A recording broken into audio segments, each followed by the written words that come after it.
नमस्कार दोस्तों, आज अपन चर्चा करने वाले हैं अरावली बचाओ आंदोलन की। ये जो मुद्दा बना हुआ है ये किस बात का मुद्दा बना हुआ है? अरावली बचाने का जो मुद्दा बन गया है ये, ठीक है। और इसके पीछे कई लोगों का हाथ है, केवल एक राजनीतिक पार्टी भारतीय जनता पार्टी का ही हिस्सा नहीं बल्कि बहुत सारे लोगों का हाथ है, जिसमें अब देख सकते हो कि सुप्रीम कोर्ट का भी हाथ आ गया, ठीक है। दूसरी बात, जो डिपार्टमेंट है, जो पर्यावरणीय जो डिपार्टमेंट है, उन लोगों ने भी इनको बढ़िया सपोर्ट किया है, ठीक है। इसके अलावा अगर अपन बात करें तो कॉरपोरेट लोग जो हैं वो तो चाहते ही यही थे कि उनको मटेरियल उपलब्ध हो, इंफ्रास्ट्रक्चर डेवलपमेंट के लिए मटेरियल आसानी से मिल सके, तो वो लोग भी यही चाहते थे। तो इस हिसाब से यदि देखा जाए तो सभी लोगों का उद्देश्य यही था कि हम कैसे ना कैसे करके अरावली को अपने अंडर में लें और थोड़े दिन बाद में ये अंडर में लेने के बाद में इसको बेच भी देंगे, ठीक है। और ये जो सेम पैटर्न जो है वो अपनी अरावली के साथ में नहीं बल्कि साउथ इंडिया की जितनी भी पहाड़ियाँ हमें देखने को मिलती है उनमें भी यही प्रयोग लिया गया है, ठीक है। इंडिया में इनका सेम पैटर्न लागू हो रहा है। अंबुजा सीमेंट जो कि एक आप कंपनी को जानते होंगे, अडानी ग्रुप ने उसको खरीदा, उसको लिया और उसमें 300% ज़्यादा मटेरियल प्रोडक्शन उन लोगों ने करना शुरू कर दिया, अंबुजा सीमेंट ने। तो वो कौन कर रहा है? वो अडानी कर रहा है, डायरेक्ट अडानी का नाम इससे जुड़ा हुआ है। कोई भी एरा गेरा आदमी भी ये बात सोच सकता है, ठीक है। बात करनी है अपने को, सुप्रीम कोर्ट ने निर्णय दिया है तो वो क्या दिया है? वास्तव में सुप्रीम कोर्ट ने क्या बात कही है ये हमें किसी को भी नहीं पता है। अपन लोगों ने केवल एक बात रट रखी है कि 100 मीटर से ऊपर जो होगी वो पहाड़ियाँ होगी और 100 मीटर से नीचे होगी उनको उन्होंने पहाड़ियाँ नहीं माना है। इसके अलावा उन्होंने और भी कई सारे अपने भाषण जो है जो बातें कही है वो कही है। उन्होंने कहा है कि हम किसी भी भावनाओं में बह करके कोई भी निर्णय नहीं सुनाएंगे। पहली बात तो उन्होंने ये कहा। दूसरी बात उन्होंने ये भी कह दिया कि हम वैज्ञानिक आधार पर, ठीक है, साइंटिफिक रीज़न उनके पास में है जिसकी वजह से वो यह निर्णय सुना रहे हैं। तीसरी बात ये कि एक जुडिशियल ओवररीच नाम का एक शब्द आता है। अब इस शब्द को समझना ज़रूरी है कि जुडिशियल ओवररीच का मतलब हो गया कि वो अपने दायरे के बाहर निकल करके, सुप्रीम कोर्ट का दायरा नहीं था अरावली, सुप्रीम कोर्ट का दायरा नहीं था अरावली, लेकिन सुप्रीम कोर्ट ने उसके बाहर जुडिशियल ओवररीच के बाहर निकल करके उन्होंने ये निर्णय सुनाया। जुडिशियल ओवररीच से उन्होंने बचाव करने के लिए क्या किया है, एक कमेटी बनाई जो कि अपनी मई 2024 में कमेटी बनाई थी उन्होंने, जो अब उसका रिजल्ट वगैरह आपस में जो उनकी जो रिपोर्ट है वो पेश होती है कोर्ट में। कोर्ट वाले उस पर थोड़ा बहुत बहस करते हैं। बहस तो क्या करना था, उनको तो बहाना चाहिए था, वो जो निकाल लिया, ठीक है। तो वो रिपोर्ट जो है एक्सपर्ट कमेटी बनाई गई थी 2024 में, मई 2024 में। तो उसकी जो रिपोर्ट है उसको एक साइंटिफिक रीज़न मान लिया और उसके आधार पर उन्होंने सुना दिया। तो जुडिशियल ओवररीच के बचाव के लिए उन्होंने क्या किया है, उन्होंने एक नया तरीका अपनाया कि उनके दायरे के बाहर का काम है तो उन लोगों ने एक कमेटी बना दी और उससे अपनी रिपोर्ट पेश करवा ली और वो जो रिपोर्ट आई उसके आधार पर उन्होंने ये काम कर दिया। तो सुप्रीम कोर्ट का दायरा ये पहली बात तो था नहीं, ठीक है। और भी इसमें बहुत सारी कमियां हैं जो मैं आपको बताऊंगा। सबसे पहले सुप्रीम कोर्ट के उस आदेश को देख लेते हैं, ठीक है। तो सुप्रीम कोर्ट के जो आदेश आया है उस आदेश के अंदर क्या क्या बोला गया है? 100 मीटर से ऊपर की जितनी भी पहाड़ियां हैं उनको हिल्स मानेंगे, नीचे की पहाड़ियों को हिल्स नहीं मानेंगे, ठीक है। दूसरी बात उन्होंने ये भी कही है कि यदि 500 मीटर का दायरा, कोई भी 500 मीटर का जो दायरा है उसके अंदर यदि कोई ग्रुप है, पहाड़ियों का जो गुच्छा है, ठीक है, तो उसको तो इन लोगों ने पहाड़ियां माना है। यदि कोई अकेला 500 मीटर के दायरे से बाहर कोई अकेला पहाड़ या कोई छोटी पहाड़ी है तो उसको उन्होंने अरावली हिल का हिस्सा नहीं माना है, ठीक है। तो छोटे पहाड़ों को भी इन्होंने अवॉइड कर दिया। मतलब जो अरावली की 800 किलोमीटर की जो श्रृंखला, जो श्रेणी फैली हुई है, गुजरात, फिर राजस्थान, फिर अपने हरियाणा और फिर दिल्ली, तो इस तरीके से ये जो 800 किलोमीटर तक फैली हुई है, 750-800 किलोमीटर तक फैली हुई है, तो इसके अंदर यदि कोई भी साइड में यदि कोई भी जो छोटी पहाड़ी मिल गई तो उसको ये लोग क्या करेंगे, हिल नहीं मानेंगे, अरावली का हिस्सा नहीं मानेंगे। तो उनको भी समाप्त कर दिया है, ठीक है। तीसरी बात इन्होंने क्या कही है, तीसरी बात इन्होंने ये भी कही है कि हम नए जितने भी माइनिंग के काम जो टेंडर चल रहे हैं उनको स्टे लगाते हैं, उनको स्थायी रूप से रोकते हैं। तो इसलिए उन्होंने ये काम भी किया है। 20 नवंबर 2025 को ये जो निर्णय सुनाया है, उसी निर्णय में कहा है कि हम जो भी आगे जो माइनिंग की जो पट्टियां हैं वो माइनिंग पर स्टे लगा रहे हैं। तो उन्होंने स्टे लगा दिया है, एक बार के लिए उन्होंने स्टे लगा दिया है, ताकि पब्लिक थोड़ा ऐसे समझे कि ये भले के लिए काम कर रहे हैं। इस तरीके से सोचने का एक नज़रिया बनाने के लिए इन लोगों ने क्या किया है, ये काम किया है। ठीक है, तो इस तरीके से इन्होंने निर्णय सुनाया है। इन्होंने ये भी कहा है कि एक तो इन्होंने बैन कर दिया, और इन्होंने ये भी कहा है कि सख्त नियम बनाए जाएंगे, जो सख्त नियम है उन पर कड़ी कार्रवाई की जाएगी, जो भी माइनिंग चल रहा है उन पर एक सख्त नियम लागू किए जाएंगे। तो इस तरीके से सुप्रीम कोर्ट ने काम जो अपना निर्णय है 20 नवंबर 2025 को सुनाया है। ठीक है, अब इसके ऊपर अपन PIL दायर कर सकते थे, लेकिन अब नहीं कर पाएंगे। क्यों नहीं कर पाएंगे? क्योंकि वो जो PIL दायर करनी होती है वो केवल 30 दिन के भीतर करनी होती है। अपन क्या कर सकते हैं, एक तो रिव्यू पिटीशन दायर करवा सकते हैं, ठीक है। दूसरी बात, कोर्ट के अंदर अपन जा सकते हैं, हाई कोर्ट के अंदर जो स्टेट का हाई कोर्ट है वहाँ जा के अपन बहस छिड़वा सकते हैं। इसके अलावा अपने पास में राजनीतिक दबाव बनाने का एक महत्वपूर्ण बात हो जाती है कि अपन अगर राजनीतिक दबाव बनाएंगे तो शायद ये निर्णय पलटा जा सकता है। इसके अंदर 3 व्यक्ति को शामिल किया गया है। 3 जो जज थे वो तीनों के तीनों राजस्थान से संबंधित जज भी नहीं थे, ठीक है। BR गवई जो कि चीफ जस्टिस है, तो CGI जो है वो कहाँ के रहने वाले हैं, वो अमरावती महाराष्ट्र के रहने वाले हैं।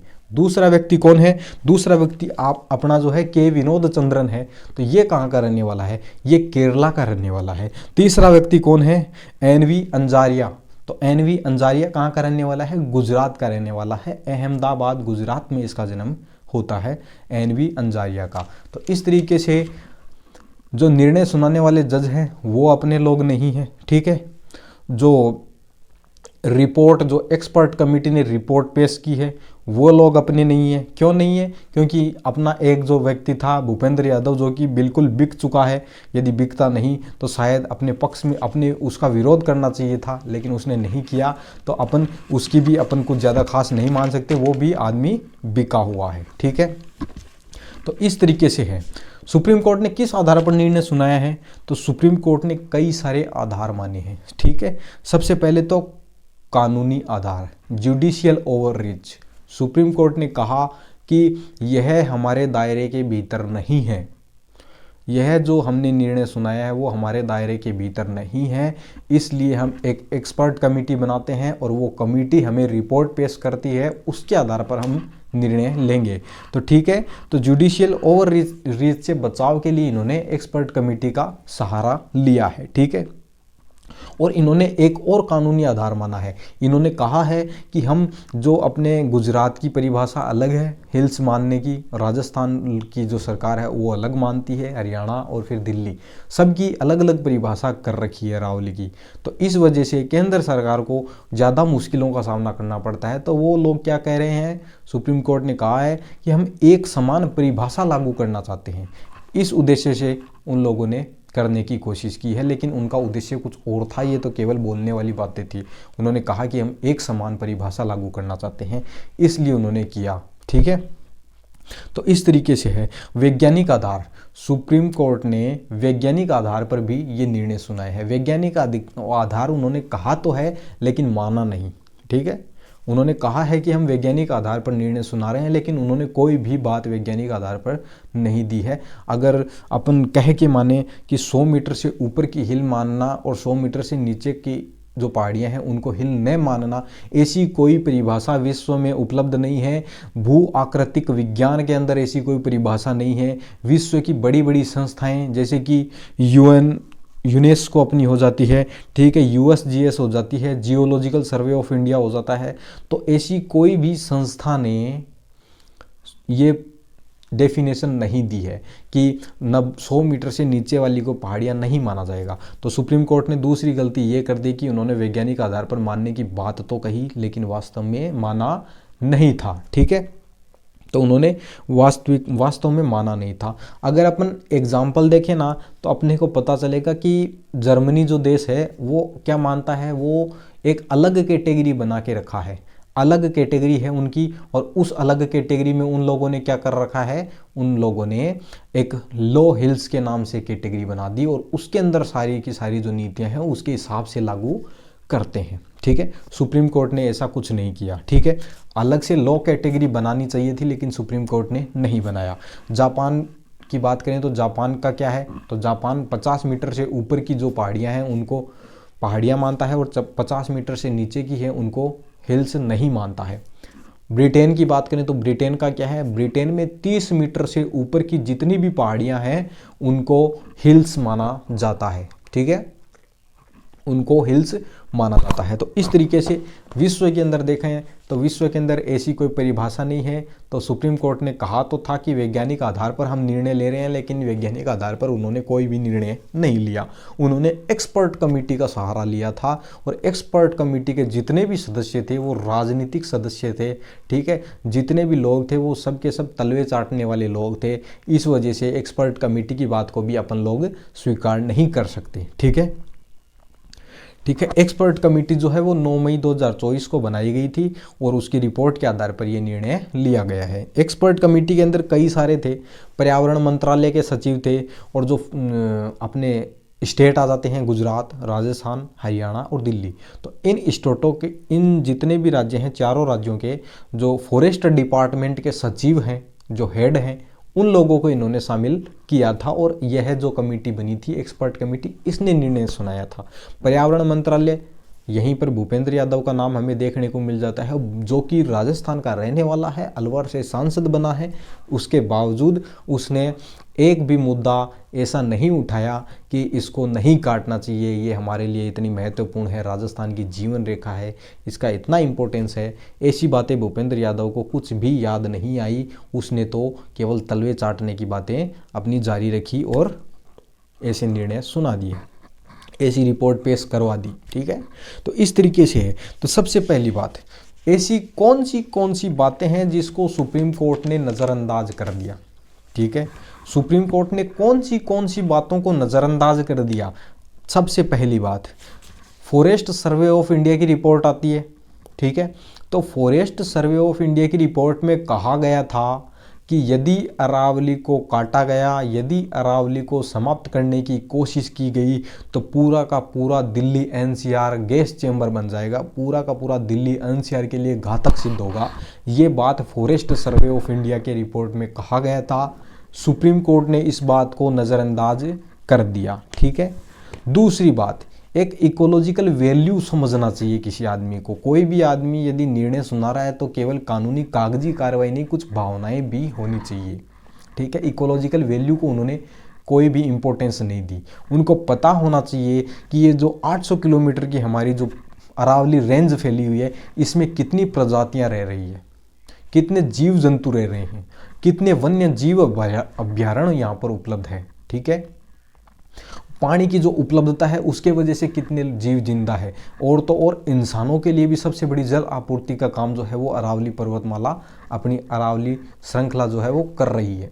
ठीक है, तो इस बात को उन्होंने नहीं माना। तो सुप्रीम कोर्ट ने दूसरी बात ये नहीं मानी कि जियोलॉजिकल वैल्यू नाम की भी कोई चीज़ होती है, इस चीज़ को भी सुप्रीम कोर्ट ने नज़रअंदाज कर दिया। तीसरी बात आती है, जल संकट को नज़रअंदाज कर दिया। इस पहाड़ी से निकलने वाली नदियाँ राजस्थान, गुजरात, हरियाणा और दिल्ली, ये सभी के सभी क्षेत्र जो है वो वाटर का जो रिसोर्स है वो क्या है, वो अरावली है। जो धरती का जल स्तर बना हुआ है वो अरावली के वजह से बना हुआ है, और यहाँ पर जो धरती का जो जल है, भूजल जो है, उसी की वजह से यहाँ के लोग अपना जीवन यापन कर रहे हैं। तो ये जीवन रेखा के रूप में भी काम करता है अपना। ठीक है, तो इस तरीके से हमारे लिए ये बात आ जाती है। सुप्रीम कोर्ट ने तीसरी बात इसको भी खारिज कर दिया, जल संकट वाली समस्या का भी कोई रिजल्ट नहीं निकाला और जल संकट को भी ध्यान में नहीं दिया और निर्णय सुना दिया। ठीक है, एक आता है प्रिकॉशनरी सिद्धांत। प्रिकॉशनरी सिद्धांत जो है वो एक हमारे जियोग्राफी के अंदर एक शब्द आता है, तो प्रिकॉशनरी जो सिद्धांत है वो सिद्धांत क्या कहता है, वो कहता है कि यदि कोई जो कार्य हमारे लिए घातक सिद्ध हो सकता है तो सबसे पहले उस पर स्टे लगाना ज़रूरी है, उसको रोक देना चाहिए, हाथों हाथ रोक देना चाहिए, और जो भी निर्णय है वो बाद में देखे जाएंगे। पहले रोक लगाओ और उसके बाद अपन सोच विचार करेंगे, सब लोग सोच विचार करेंगे, ठीक है, और उसके बाद निर्णय लिया जाएगा। लेकिन सुप्रीम कोर्ट ने इस बात को भी खारिज कर दिया, प्रिकॉशनरी सिद्धांत जो है उसको भी सुप्रीम कोर्ट ने खारिज कर दिया। पूर्व सावधानी सिद्धांत के नाम से इसे जाना जाता है, ठीक है, पूर्व सावधानी सिद्धांत के नाम से इसको जाना जाता है। पहले रोक दो और उसके बाद सोच विचार करो आराम से, उसके बाद निर्णय लो। तो प्रिकॉशनरी सिद्धांत को भी सुप्रीम कोर्ट ने नहीं माना है। स्थानीय समुदाय और जन सुनवाई को भी बिल्कुल खारिज कर दिया, इसको भी सुप्रीम कोर्ट ने नज़रअंदाज कर दिया। यहाँ के स्थानीय जितने भी समुदाय हैं उनसे सुप्रीम कोर्ट ने कोई भी राय नहीं ली, ठीक है। यहाँ की जितने भी ग्राम पंचायतें, यहाँ के अंडर में जो अरावली श्रृंखला है उसके अंडर में